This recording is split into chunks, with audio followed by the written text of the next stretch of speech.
So that's a very interesting question about the environment and lifestyle on male fertility.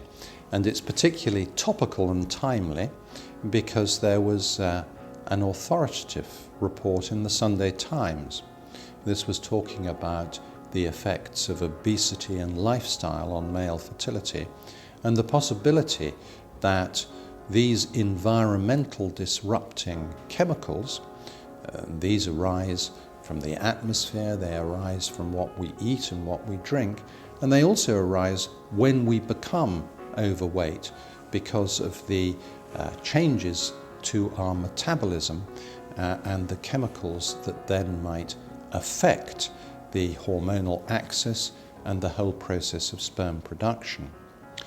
And the report in the Times was pointing out that these changes affect each generation, and therefore they can summate and compound to create a more infertile population from generation to generation.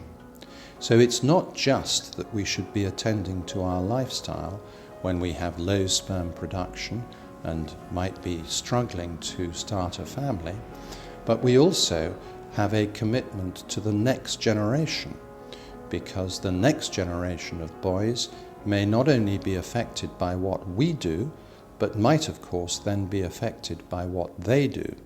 And the compounding effect of this is called an epigenetic effect.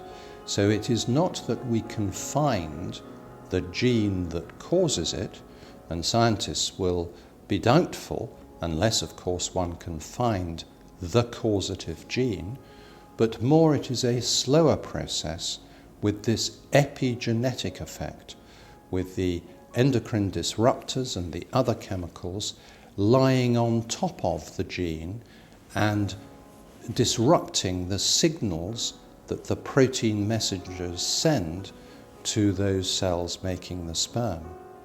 So this is insidious, but it is with us, and it is probably the principal reason for the decline in sperm counts, which has now been established as having happened over the last 50 years worldwide. Previously, it was terribly difficult to prove that sperm counts were declining because, of course, there was great regional and indeed racial variation. And so reports from each area where researchers had tried really hard to show a difference failed to show that statistical difference for us to reach this very important conclusion.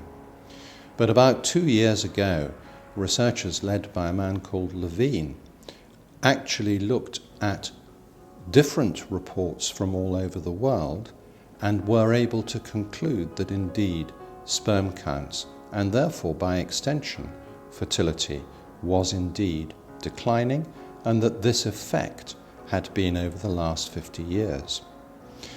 Levine coined the wonderful phrase that human fertility is the canary in the coal mine of biology. And this, I think, is a very important concept. But of course, we've got to look at the whole of the coal mine and what might also be happening. And the simplest thing that is happening is that, quite correctly, as half the population, those are the females, are achieving high status professionally and therefore have a career pathway that perhaps 50 years ago was not nearly so common, then it is only natural for the females, just as has traditionally happened with the males, to delay the time at which they might start to consider having a family. Maybe delaying that until mid-30s or even late 30s because of the pressures, both social and professional. Now this has a very profound effect, because not only will there be fewer eggs available, but those eggs will not be of such good quality.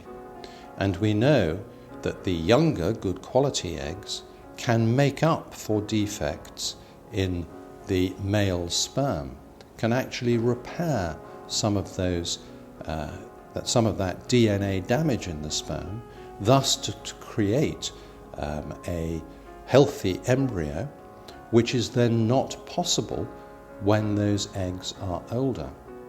So we are both affecting the male's fertility, and at the same time those eggs are not as proficient at making up for 50% of a defect.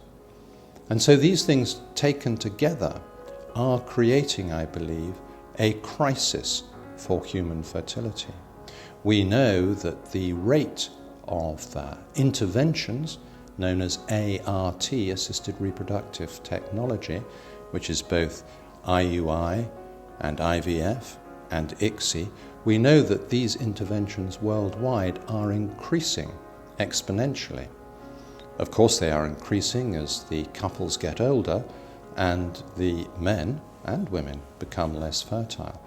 So that when the European Society collected its data worldwide in 2014, there were in fact 1.6 million cycles or interventions worldwide. Now, when we say worldwide, this isn't the whole of the world because it's difficult to get some data from some of the large countries, particularly some of the countries in the continent of Africa and, of course, China itself.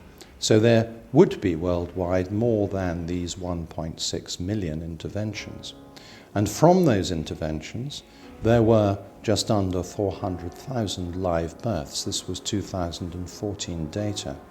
So, of course, although we are trying harder and harder to help couples to have a family by interventions, that data does indicate that we are not really succeeding by means of intervention alone, which makes it even more important for us to be aware of decline in male and female infertility and to try to intervene quite simply with lifestyle changes, but particularly with the awareness of age when couples are thinking of starting a family.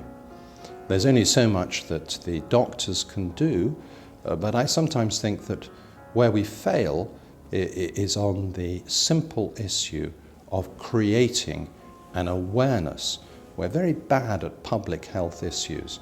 We like to intervene and we like to do tricks, but often the tricks are not the solution.